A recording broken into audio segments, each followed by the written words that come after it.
On the night of September 7, 1940, as German bombers droned over London in the opening assault of what would become known as the Blitz, two strangers collided in the pitch-black streets of Kensington, literally. Margaret Walsh, a 23-year-old American journalist covering the war for the Boston Herald, had been rushing toward an air raid shelter when she crashed into Lieutenant Jack Morrison, a U.S. Army Air Corps pilot who'd arrived in Britain just days earlier as part of the American volunteer group, defying official neutrality to help the British fight Hitler. In the absolute darkness of London's wartime blackout, every light extinguished to deny German bombers navigational references, they couldn't see each other's faces. They could only hear voices, feel the trembling of the earth as bombs detonated blocks away, and sense in each other something that would anchor them through the worst aerial bombardment in history.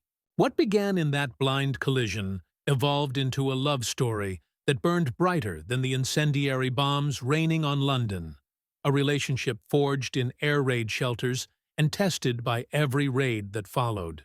This is the story of Margaret and Jack, two Americans far from home, finding love in history's darkest hours, proving that even when the world goes dark, human connection can illuminate everything.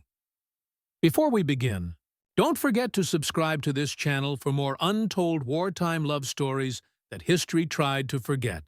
Tell me, where are you watching from tonight? Margaret Walsh had arrived in London in August 1940, one of a handful of American journalists covering Britain's desperate fight against Nazi Germany.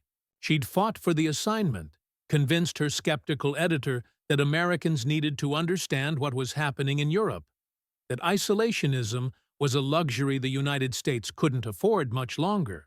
Margaret came from a newspaper family in Boston. Her father had been an editor. Her older brother worked as a war correspondent in the Pacific. She'd grown up around journalism, learned to write with clarity and emotion, believed that telling truth mattered more than personal comfort or safety. Britain, in the summer of 1940, was a nation bracing for invasion. France had fallen in June. The British Expeditionary Force had been evacuated from Dunkirk, leaving behind equipment and any illusions that this war would be easy. Hitler's forces controlled Western Europe from Norway to the Pyrenees. Only the English Channel and the Royal Air Force stood between Britain and Nazi occupation. The Battle of Britain raged in the skies throughout. August, RAF fighters engaging, Luftwaffe bombers and fighters in desperate aerial combat that determined whether Britain would survive as a free nation. Margaret reported on all of it.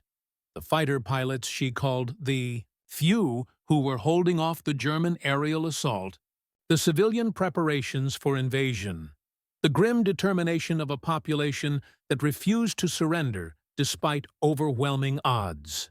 She sent dispatches back to Boston describing Britain's defiance, trying to convey to comfortable Americans what it felt like to live in a nation fighting for survival. In early September, Hitler changed tactics. Frustrated by RAF resistance and unable to achieve air superiority necessary for invasion, he ordered the Luftwaffe to shift from attacking British airfields to bombing London itself. The goal was to break British morale, to terrorize the civilian population into demanding surrender. The Blitz began on September 7, 1940. German bombers struck London in massive waves, dropping high-explosive bombs and incendiaries across the city. Hundreds of fires burned simultaneously. Buildings collapsed. Civilians died by the hundreds. And London went dark. Every light extinguished by blackout regulations. The entire city plunged into darkness to make navigation harder for German bombers. Margaret had been covering a story in Kensington when the sirens wailed that first evening. She'd been taught the protocols. Get to the nearest shelter immediately. Don't waste time trying to reach home. She'd started running toward the underground station that served as a public shelter, navigating purely by memory in the absolute darkness. And that's when she collided with Jack Morrison. Jack had arrived in Britain 3 days earlier, part of a small group of American pilots who'd volunteered to fight for Britain despite official U.S. neutrality. The Eagle Squadron, as they'd later be called, consisted of Americans who believed that Hitler had to be stopped, who couldn't sit safely at home while Europe burned, who were willing to risk their lives for a cause that wasn't officially their country's fight yet. Jack was 25, from a small town in Wyoming, the son of a rancher who'd never left the state. But Jack had always dreamed of flying, had scraped together money for flying lessons, had joined the Army Air Corps and excelled in pilot training. When Britain began quietly recruiting American pilots in mid-1940, offering to transfer them to the Royal Air Force, Jack had volunteered immediately despite knowing it meant giving up his U.S. military status and potentially his citizenship. He'd been in London for briefings and administrative processing when the Blitz began. Like Margaret, he'd been caught outside when the sirens sounded, had been rushing toward shelter when two bodies collided in the pitch blackness. They went down in a tangle of limbs. Margaret's reporter's notebook scattered across the pavement. Jack's military cap fell off his head, and in the darkness, as bombs began falling somewhere to the east, as the ground shook and the air filled with the scream of diving aircraft and the thunder of explosions, they helped each other up. "Sorry," Jack said automatically, his American accent obvious. "Didn't see you." "No one can see anything in this damned blackout," Margaret replied, also unmistakably American. "Are you hurt?" "I'm fine. You?" "I'll have a bruise tomorrow, assuming we survive tonight. The shelter's this way. Follow me." Margaret led, one hand trailing along building walls, the other extended behind her for Jack to hold so they wouldn't be separated in the darkness.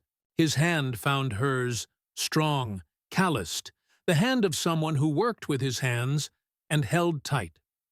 They made it to the underground station just as another wave of bombers passed overhead. The station platform was packed with Londoners seeking shelter. Families with children, elderly couples, working-class men and women, all huddled together as the earth shook with each explosion. Margaret and Jack found a spot against the curved tunnel wall, sitting close together in the dim emergency lighting. That's when they first saw each other's faces. Margaret noticed Jack's lean build, his sun-weathered skin suggesting outdoor work, his pilot's wings on his RAF uniform. Jack noticed Margaret's sharp, intelligent eyes, the reporter's notebook she clutched protectively, the press credentials around her neck. "You're American," Jack said, stating the obvious. "Boston," Margaret confirmed. "You?" "Wyoming, though technically I'm British now, or will be once the paperwork clears." "RAF. You volunteered? Gave up American citizenship to fight Britain's war?" "It's not just Britain's war," Jack said quietly. "Hitler's not going to stop with Europe. America's going to be in this eventually. Some of us just couldn't wait for Congress to figure that out." Margaret studied this pilot who'd given up so much to fight for a cause he believed in. "That's either very brave or very foolish," Jack smiled. "Probably both. What about you? Why's an American journalist in London during the Blitz?" "Because Americans need to know what's happening here. Need to understand that this isn't just Europe's problem. That fascism has to be stopped." Margaret paused. "Also because it's the biggest story in the world right now, and I couldn't pass that up."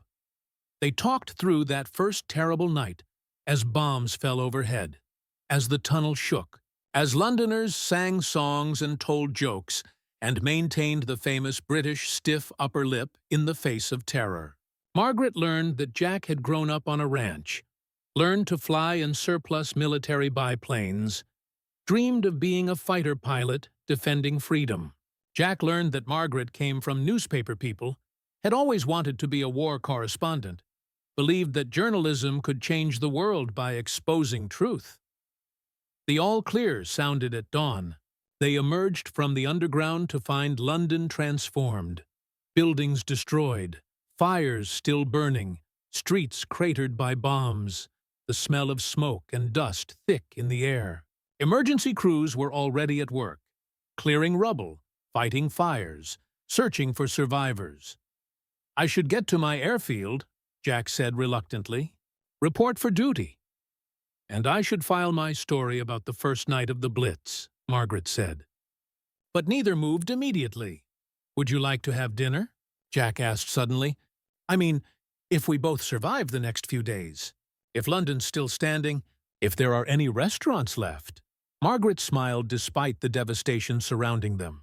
I'd like that very much, assuming Hitler doesn't kill us first. Then let's make it our mission to survive, Jack said. Meet back here, this station, September 14th at 7 p.m. It's a date, Margaret agreed. They parted in the smoky London dawn, two Americans who'd collided in the darkness and found something worth surviving for. The following week was hell. The Luftwaffe bombed London every night, waves of German aircraft dropping thousands of tons of high explosives and incendiaries. The East End bore the worst of it, working-class neighborhoods suffering catastrophic destruction. But no part of London was safe. Bombs fell randomly, turning streets into rubble, igniting firestorms, killing civilians who'd done nothing except live in a city Hitler wanted to terrorize into submission. Margaret reported. September 14th finally arrived. Margaret finished filing her evening dispatch and headed toward the underground station where they'd agreed to meet, half expecting Jack wouldn't be there, that he'd been killed in the week since their collision. But Jack was waiting on the platform, wearing his RAF uniform, holding a somewhat wilted bouquet of flowers he'd somehow acquired despite wartime shortages. You made it, Margaret said, feeling relief flood through her. So did you, Jack replied, smiling. Though I'll admit I was worried. Hitler's trying pretty hard to kill everyone in London. He'll have to try harder, Margaret said. I don't die that easily.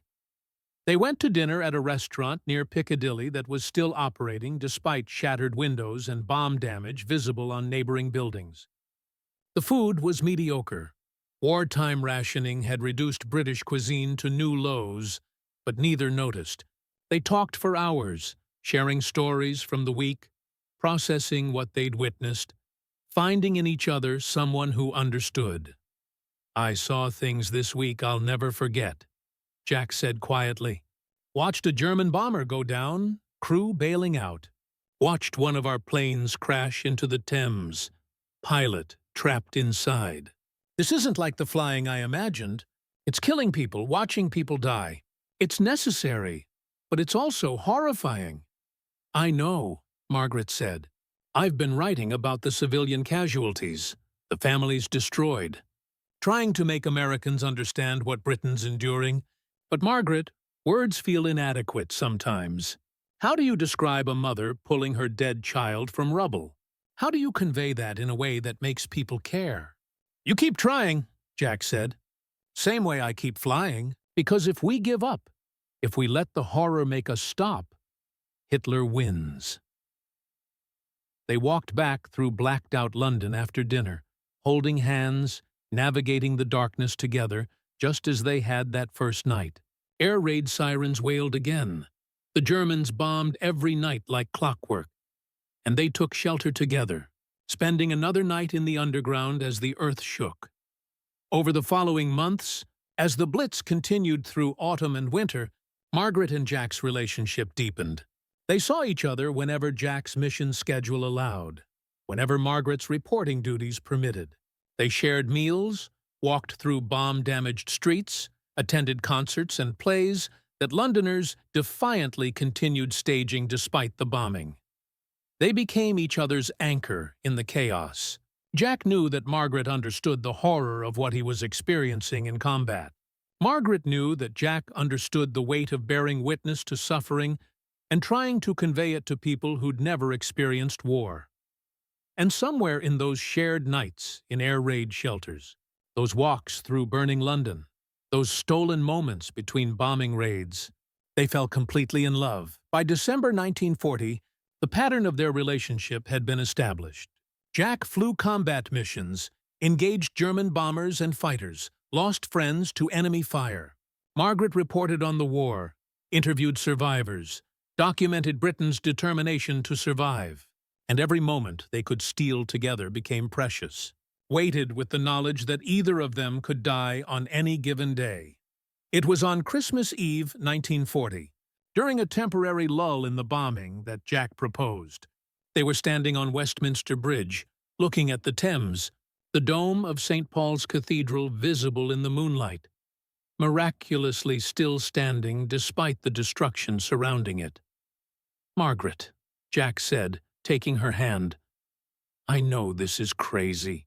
I know we've only known each other 3 months. I know we're in the middle of a war and tomorrow's never guaranteed. But I'm in love with you. Completely, irrevocably in love with you. And if there's anything this war has taught me, it's that we can't wait for perfect circumstances to live our lives. Will you marry me?" Margaret looked at this American pilot who'd given up his citizenship to fight fascism, who flew into danger every day, who'd become the center of her world in ways she'd never imagined possible 3 months ago. "Yes," she said without hesitation. "Yes, I'll marry you. Because you're right. We can't wait for perfect circumstances. Because I love you too. Because if we're going to face whatever comes next, I want to face it as your wife." They married on January 15, 1941, in a small ceremony at a London church that had been damaged but not destroyed by German bombs. The wedding was attended by Jack's squadron mates, by journalist colleagues of Margaret's, by a few British friends they'd made during the Blitz. It was simple and hurried and perfect. 2 Americans committing to each other amid the ruins of a city that refused to surrender. Their honeymoon consisted of 3 days in a countryside cottage before Jack had to return to his squadron. 3 days of normalcy stolen from war, of pretending the world wasn't burning, of making plans for a future they both desperately hoped they'd survive to see. "After the war," Jack said on their last evening together, "let's go back to Wyoming. I'll teach you to ride horses, show you what real open country looks like. We'll build a life away from all this death and destruction." "After the war," Margaret agreed, "we'll do exactly that. And I'll write about our story, about the journalist and the pilot who met in the darkness and loved each other through the Blitz." Jack held her close. "Promise me something. If I don't make it, if I get shot down—" "Don't," Margaret interrupted. "Don't talk about that." "We have to," Jack insisted gently. "Margaret, I'm flying combat missions against the Luftwaffe. The odds aren't great. If something happens to me, I need you to promise you'll keep living. That you won't let grief destroy you. That you'll survive and tell our story." "Only if you promise the same," Margaret said, tears in her eyes. "If something happens to me, and journalists covering war zones die too, promise you'll keep fighting. Keep flying. Honor what we had by living fully." They both made promises they hoped they'd never need to keep. The Blitz continued through May 1941, 9 months of nightly German bombing that killed more than 40,000 British civilians and destroyed vast sections of London and other British cities. But Britain didn't break. The population endured, adapted, maintained defiance in the face of terror. And gradually, the RAF gained the upper hand. German losses became unsustainable, and Hitler shifted focus to his planned invasion of the Soviet Union. Jack flew throughout the Blitz, racking up an impressive combat record: 12 confirmed kills, numerous probable victories, a reputation as one of the Eagle Squadron's most effective pilots. He was promoted to captain, awarded medals by both the British and Americans, became a symbol of American volunteerism, helping Britain in its darkest hour. Margaret's reporting from the Blitz won journalism awards, was syndicated across American newspapers, helped shift American public opinion toward supporting Britain. Her dispatches conveyed not just the physical destruction, but the human resilience, the way ordinary people maintained dignity and humor in the face of catastrophe. And through it all, they had each other. Not every night. Jack's missions often kept him at distant airfields. Margaret's reporting took her across Britain. But whenever possible, they came back to each other recharging through shared presence, finding peace in the middle of chaos. December 1941 brought a transformation to their situation. Japan attacked Pearl Harbor on December 7th, and suddenly America was officially at war. The Eagle Squadron pilots, who'd been fighting unofficially, were now vindicated. America joined the fight they'd been waging for more than a year. In June 1942, the Eagle Squadron was officially transferred to the United States Army Air Forces, becoming the 334th Fighter Squadron. Jack transitioned from RAF to USAAF, regaining his American military status, no longer having to worry about citizenship complications. "We're all Americans again," Jack told Margaret when the transfer was announced, "fighting officially for our country, not just as volunteers." "You were always fighting for America," Margaret said. "You just saw the threat before everyone else did." Jack was promoted to major, given command of a fighter squadron. The American air campaign over Europe was ramping up, massive daylight bombing raids on Germany, escorted by American fighters. Jack flew P-47 Thunderbolts, protecting bomber formations from German interceptors, carrying the war to Hitler's industrial heartland. The dangers escalated. German air defenses were formidable. Flak that could shred aircraft, experienced Luftwaffe pilots flying excellent fighters, long-range missions where mechanical failure could be as deadly as enemy fire. Jack's squadron suffered losses, and Margaret lived with constant fear that the next knock on her door would bring news of Jack's death. But somehow, they both kept surviving. Through 1942 and into 1943, as the Allied air campaign intensified, as American and British forces gained momentum in North Africa and then invaded Sicily and Italy, Jack flew and Margaret reported, and they stole whatever time together they could manage. The crisis came in March 1944. Jack's squadron was assigned to fly deep penetration escort missions into Germany, protecting bomber formations attacking Berlin and other strategic targets. These were the most dangerous missions, hundreds of miles into enemy territory, fighting through waves of German fighters, dealing with mechanical failures and weather, and the sheer exhaustion of combat flying. On March 8, 1944, Jack's P-47 was hit by German flak during a mission over Berlin. The aircraft was badly damaged but flyable. Jack nursed it back toward Britain, losing altitude steadily, knowing he might have to bail out over the English Channel. Margaret was in London when she received word that Jack's squadron had sustained heavy losses, that several aircraft were missing, including Jack's. The notification was vague. He might be dead, might have been captured, might have crashed into the Channel. They simply didn't know. For 3 days, Margaret existed in agonizing uncertainty. She couldn't work, couldn't focus, could only wait for news, hoping for survival, fearing confirmation of death. She understood viscerally what thousands of other military wives experienced, the torture of not knowing. The news finally came on March 11th. Jack had made it back to Britain, crash-landing his damaged fighter at an emergency airfield on the coast. He'd survived with minor injuries, his aircraft a total loss, but the pilot intact. Margaret traveled immediately to the hospital where Jack was being treated. When she saw him, battered, bandaged, but alive and whole, she broke down completely, all the fear and tension of the past 3 days overwhelming her. "I'm okay," Jack said, holding her as she wept. "I'm okay, Margaret. I made it back to you." "I thought I'd lost you," Margaret said between sobs. "I thought you were dead." "I promised I'd come back to you," Jack said gently. "I keep my promises." But that close call changed something for both of them. They'd always known intellectually that death was possible, but this had made it real in a new way. Jack had come within minutes of dying, had barely made it back to Britain. Next time, he might not be so lucky. They talked seriously about the future for the first time since marrying. "I have 8 more months on my combat tour," Jack said. "After that, I'll be rotated back to the States for training duty or staff work." "But Margaret, these next 8 months, they might be the most dangerous yet. We're preparing for the invasion of France. The air campaign is going to intensify. I'm going to be flying the most dangerous missions of the war." "Then we make every moment count," Margaret said firmly. "Every day we have together, we live fully. No regrets, no waiting, no assuming we'll have time later." They kept that promise.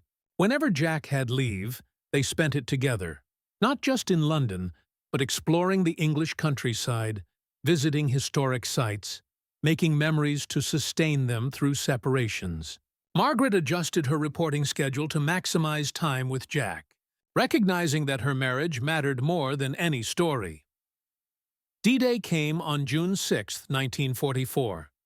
Jack flew multiple missions that day, providing air cover for the invasion fleet and ground forces, engaging German fighters, attacking enemy positions. It was the longest day of his combat career.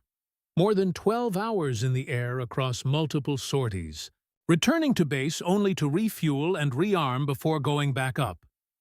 Margaret reported on the invasion from London, interviewing returning air crews and wounded soldiers being evacuated back to Britain, trying to convey the massive scale of Operation Overlord to American readers.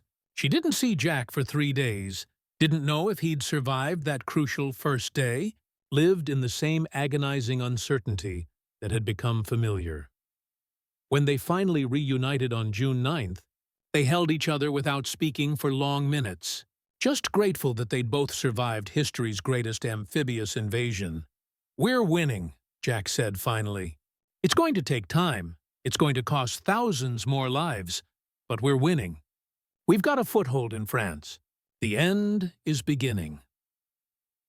Over the following months, Allied forces broke out from Normandy, liberated Paris, pushed toward Germany's borders. The war in Europe was clearly approaching its conclusion. Jack's combat tour ended in August 1944, and he was rotated back to the United States for new assignment. Margaret, having covered the European War for 4 years, was reassigned to cover the Pacific Theater. They returned to America together, arriving in New York in September 1944, greeted as heroes, the volunteer pilot and the war correspondent. 2 Americans who'd been there from the beginning, who'd fought and reported through Britain's darkest hours. Jack was assigned to train new fighter pilots, passing on 4 years of combat experience to the next generation. Margaret covered the final stages of the Pacific War, reporting from Iwo Jima and Okinawa, bearing witness to the brutal final campaigns against Japan. When the war finally ended in August 1945, Jack and Margaret were in Washington, D.C., part of the massive celebration that erupted across America. They'd both survived 5 years of war, had both contributed to victory, had both kept the promises they'd made to each other in London's darkest days. Jack Morrison left the military in 1946, returning to Wyoming as he'd always planned. Margaret left journalism, recognizing she'd said what needed saying about war, and had no desire to continue covering conflict. They built the life they'd dreamed about during the Blitz, a ranch in Wyoming, far from cities and bombs, a place of peace and open sky.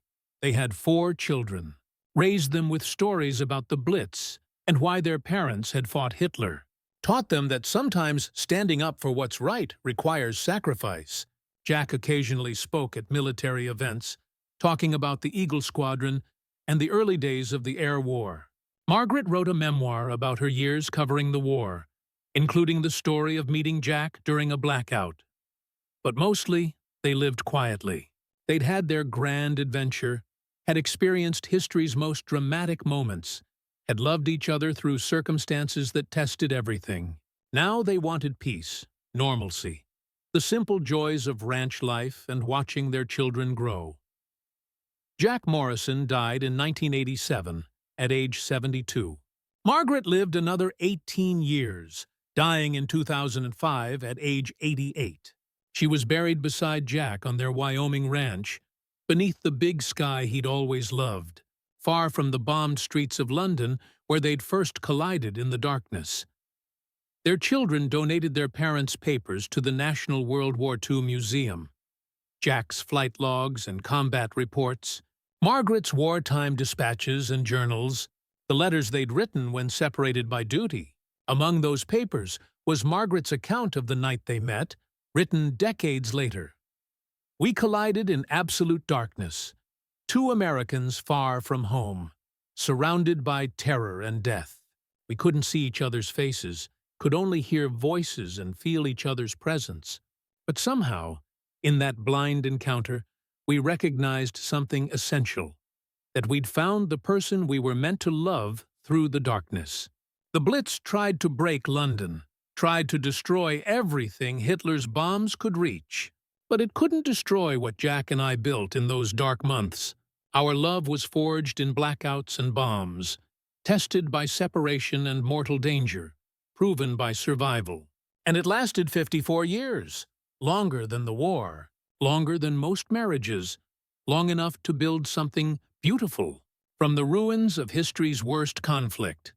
The story of Margaret Walsh and Jack Morrison represents thousands of similar wartime romances, relationships forged in crisis, tested by separation and danger, surviving through sheer determination and luck.